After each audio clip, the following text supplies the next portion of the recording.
એક મોટું ગામ હતું. એની અંદર એક ટોપીવાળો ફેરિયો રહેતો હતો.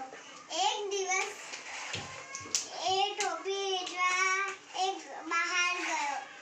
પછી એને બહુ થાક લાગ્યો. પછી એક મોટા ઝાડ પાસે આવીને સૂઈ ગયો. પછી એક દિવસ બોલ. પછી ઉપર તો વાંદરા બધા હતા અને એક વાંદરાની ટોપી નજર જોઈ તો એ વાંદરાએ બધા વાંદરા ટોપી પહેરીને બેસી ગયા. પછી ટોપીવાળો ફેરિયો ઊભો થયો અને ઉઠ્યો. તાણે જોયું કે મારી ટોપી ક્યાં ગઈ.